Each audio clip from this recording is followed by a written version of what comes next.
researcher in a health club, about her membership of the club. First, you have some time to look at questions 1 to 5.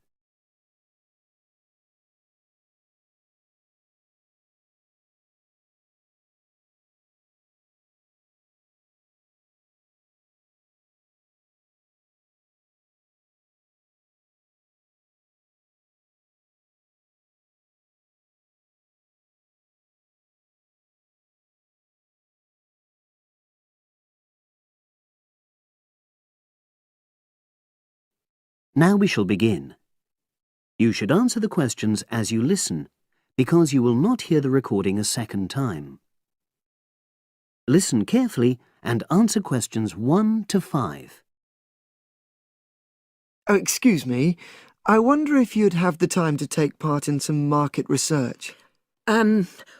What's it about? About this club and your experiences and opinions about being a member. It'll take less than 5 minutes. Oh, OK then, as long as it's quick. Can I start by taking your name? It's Selina Thompson. Is that Thompson? Yes. Okay, great. Thanks. And what do you do for a living?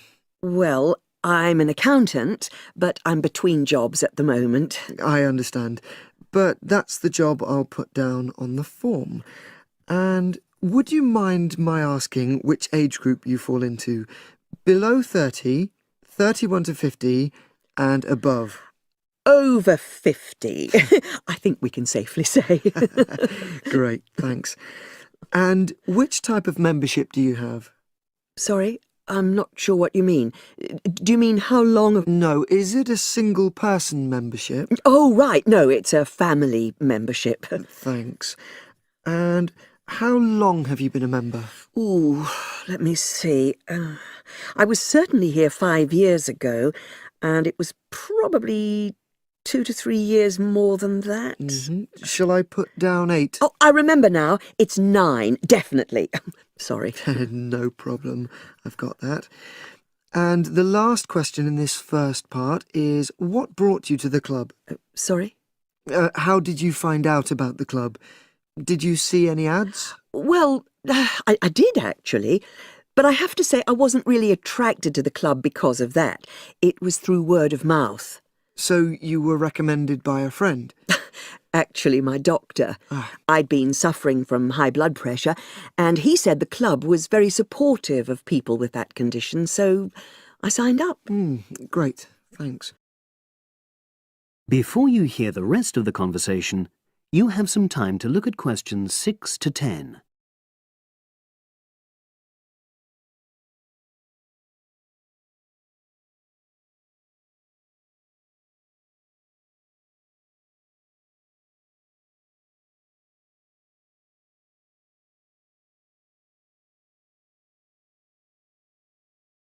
Now listen and answer questions 6 to 10. Now, for the second part of the form, I want to ask a bit more about your experience of the club. Sure. How often would you say you use the club? It varies enormously, depending on how busy I am. Of course. But on average, per month? I'd say it averages out at twice a week. OK, so 8 on average. Yeah, and 4 of those are aqua aerobics classes. That leads me to the next question. Would you say the swimming pool is the facility you make most use of? Fair to say that, yep. Right, thanks. And are there any facilities you don't use? One area I realise I've never used is the tennis courts. And there's one simple reason for that. You don't play tennis? Actually, I'm not bad at it. Oh. It's that I'm not happy having to pay extra for that privilege. Oh, right. I've made a note of that. Thanks. Now, in the last section, are there any suggestions or recommendations you have for improvements to the club? Only about health and fitness? Anything at all? Well, I'd like to see more social events. It isn't just a question of getting together for games or classes, but other things, you know. Yes, sure. And another thing that I was thinking when I had my yoga class in the gym last night, we were all sweltering in the heat, was that I think they should put in, well, you know... Air conditioning. That's exactly what I mean. The rooms are really light and well designed, but they do need proper installations. Sure. Well, I've made a note of that. Good. So, is there anything else you'd like to suggest? About quality of service, for example? Oh, everyone's very nice here. They couldn't be more friendly and helpful. Oh, but I tell you what, it's a shame the restaurant isn't open in the evening on Saturday, and Sunday as well, for that matter. Oh. So the club should... Open it later on those days. OK. Well, thank you very much. That's all the questions I have.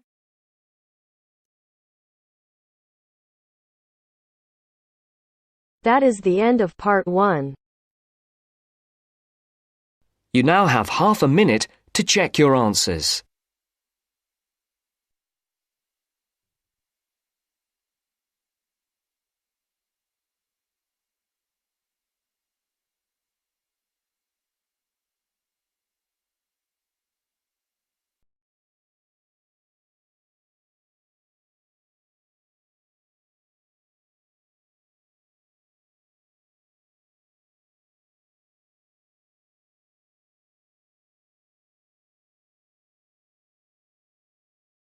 Now turns to part 2. Part 2. First, you have some time to look at questions 11 to 15.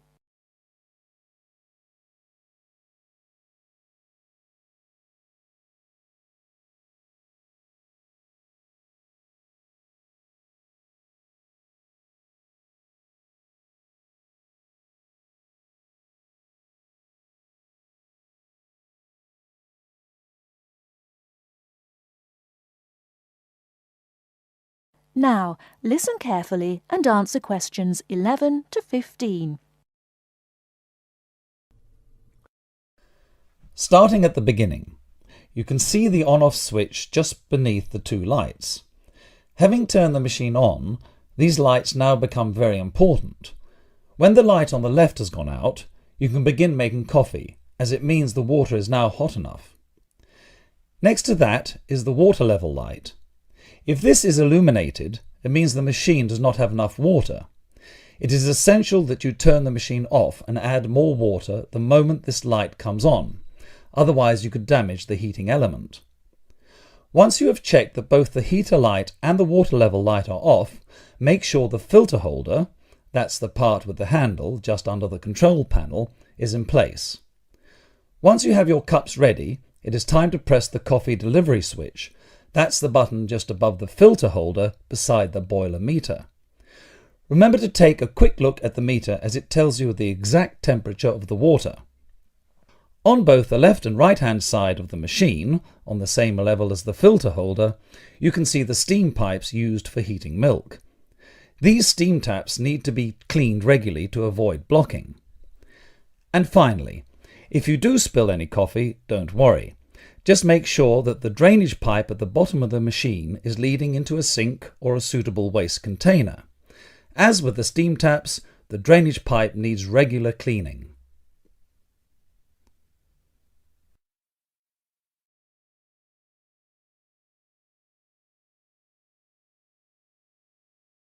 Before you hear the rest of the talk, you have some time to look at questions 16 to 20.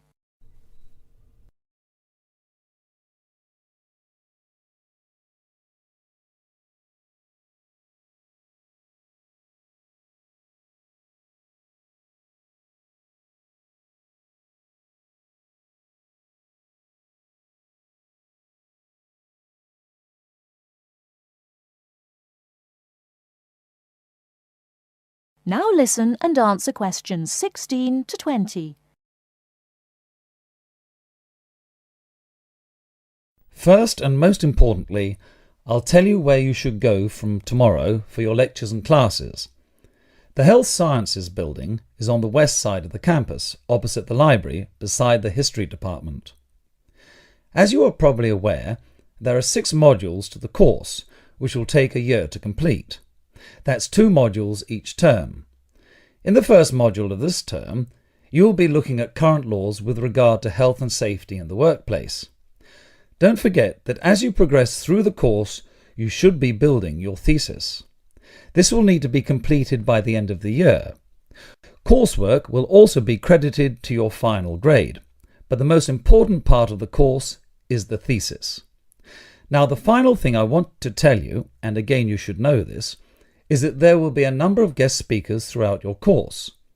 They will come from a number of different medical backgrounds, but they will all be giving you their views on the relevance of health sciences in their occupations.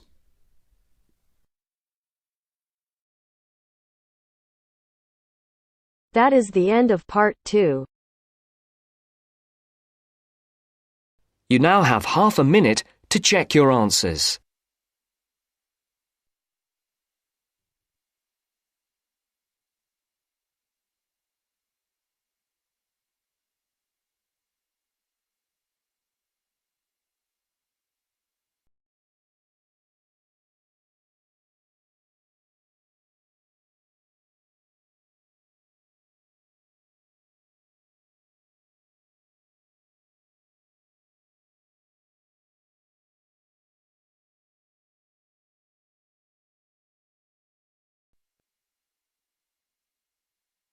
Now turns to part 3.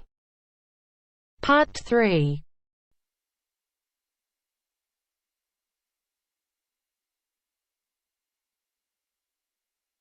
Now turns to part 3. Part 3.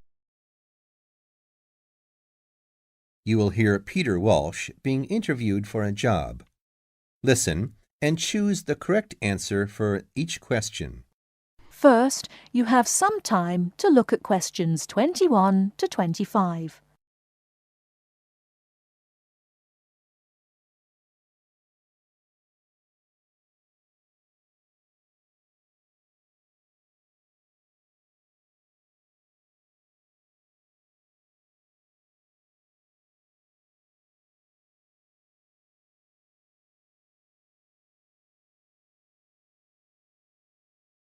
Now, listen carefully and answer questions 21 to 25. Joanne! Hi, you must be Rob. Nice to meet you.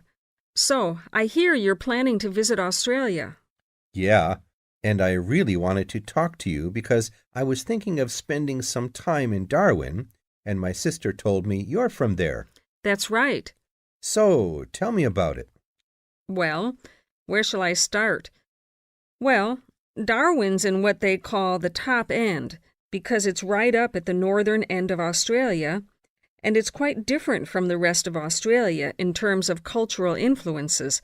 In fact, it's nearer to Jakarta in Indonesia than it is to Sydney, so you get a very strong Asian influence there. That means we get lots of tourists. People from other parts of Australia are attracted by this sort of international cosmopolitan image. And as well as that, we've got the same laid-back atmosphere you get all over Australia. Probably more so, if anything, because of the climate. But what a lot of the tourists don't realize until they get there is that the city's also got a very young population. The average age is just 29, and this makes the whole place very buzzy. Some people think that there might not be that much going on as far as art, music, dancing, and so on are concerned, because it's so remote. I mean, we don't really get things like theater and opera in the same way as cities down in the south, like Sydney, for example, because of the transport expenses. But in fact, what happens is that we just do it ourselves. Lots of people play music, classical as well as pop, and there are things like artist groups and writers groups and dance classes. Everyone does something. We don't just sit and watch other people. You said it's very international. Yeah, they say there are over 70 different nationalities in Darwin. For instance, there's been a Chinese population there for over 100 years. We've even got a Chinese temple. It was built way back in 1887, but when a very bad storm, a cyclone in fact, hit Darwin in the 1970s, it was almost completely destroyed. The only parts of the temple that survived were part of the altars and the stone lions, but after the storm, they reconstructed it using modern materials. It's still used as a religious center today, but it's open to tourists too, and it's definitely worth going to see it. Oh, and as far as getting around goes, you'll see the places that advertise bicycles for hire, but I wouldn't recommend it. A lot of the year, it's just so hot and humid. Some tourists think it'll be fine because there's not much in the way of hills and the traffic's quite light compared with some places, but believe me, you're better off with public transport. It's fine and not expensive. Or you can hire a car, but it's not really worth it. What's the swimming like? Well, there are some good beaches, but the trouble is that there's this nasty creature called the box jellyfish, and if it stings you, you're in bad trouble. So you have to be very careful most of the year, especially in the winter months. You can wear a lycra suit to cover your arms and legs, but I wouldn't like to risk it even so, personally. And there are the saltwater crocodiles, too.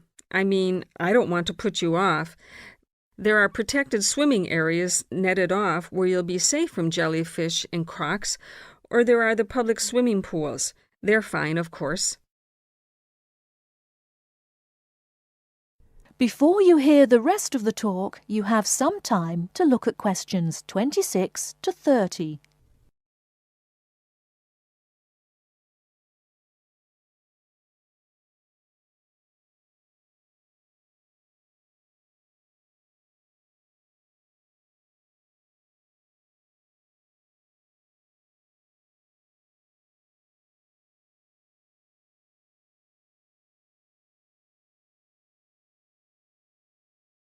Now listen and answer questions 26 to 30. And answer the questions. Please sit down, Mr. Walsh. My name's Jane Swain, and I'm the personnel manager. Hello, how do you do? Now, this is just a short preliminary interview. I'd like to chat about your present job and what you've done up till now. Yes, of course. Well, could you tell me how long you've had your present position in Weston's? It is Weston's, isn't it? Yes, that's right. I am not sure. Let's see. I left university in 2005. Is that right? Yes, 2005. Then I was unemployed for about 3 months. And then I traveled round America for a few months. So, yes, it must be about 3 years now, in fact. Yes. And have you any particular reason for wanting to change jobs? I mean, why do you want to move? Well, I actually like my present job and still find it interesting and stimulating. The salary's okay, so it's nothing to do with money, though you can always do with more. I suppose the thing is that I'm really very ambitious and keen to get promoted, so that's the real reason. You say you like your job. Can you tell me what aspect you like most? Oh, my dear, that's difficult. There are so many things. The other people are great. There's a good cooperative atmosphere. I mean, among the staff, and compared to other companies, the conditions are great. I mean, the office itself and the working conditions. And then there's the fact that they give me lots of room for initiative and let me make decisions. You know, that's what I really like most about the job. Yes, well, we're looking for someone like that. You know, someone who isn't a clock watcher and who isn't too concerned about working fairly long hours. Oh, I don't mind that. I'm used to it. And what about your education? You went to Manchester University, didn't you? Yes. After leaving school, I started a diploma course in design, but I decided to give it up and did an arts degree at university instead. Good. And have you done any courses since?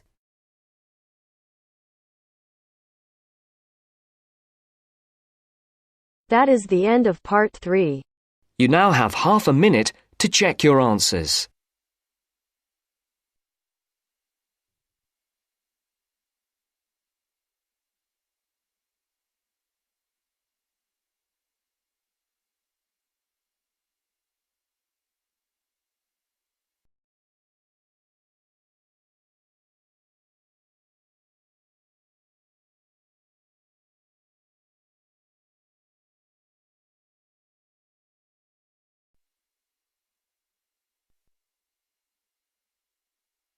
Now turns to Part 4. Part 4. You will hear a talk on seasonal affective disorder. First, you have some time to look at questions 31 to 40.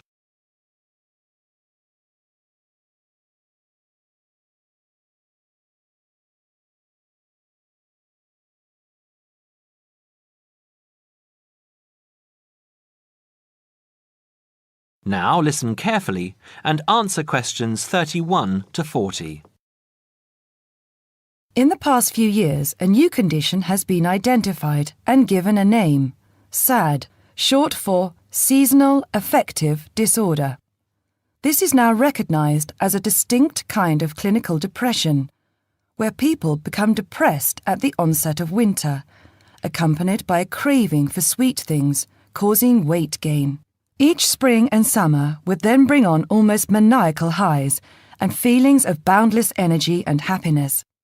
Experiments to combat this depression showed that increased exposure to bright light in humans could suppress their production of a darkness-related hormone called melatonin. The light needed to induce this change was about 2,000 lux, or about 4 times brighter than ordinary household lighting. It was then calculated that if bright light could suppress melatonin secretion, then it might have other effects on the brain, including the reversal of symptoms of depression. While melatonin's precise role in SAD has not been pinned down, the theory led to effective treatment. Not surprisingly, SAD affects more people where winter nights are longer and days shorter. In the UK, an estimated 500,000 adults develop full-blown SAD in winter, and twice this number suffer the milder condition called subsyndromal SAD. About 80% of sufferers improve when given light therapy, and improvement usually comes within 2 to 4 days. Scientists are still unsure why winter depression happens, but more than a decade of research has turned up some surprising findings. Nearly 80% of SAD victims are women. Researchers are uncertain why this is so.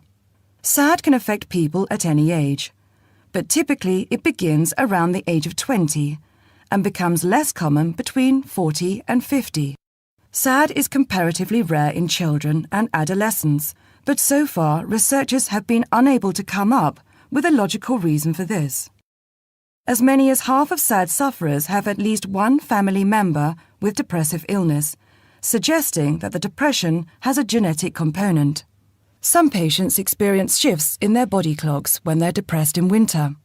They are morning people at one time of the year and become evening people at another. What is the underlying difference between SAD sufferers and others? A clue can be found in carbohydrate craving, a common symptom.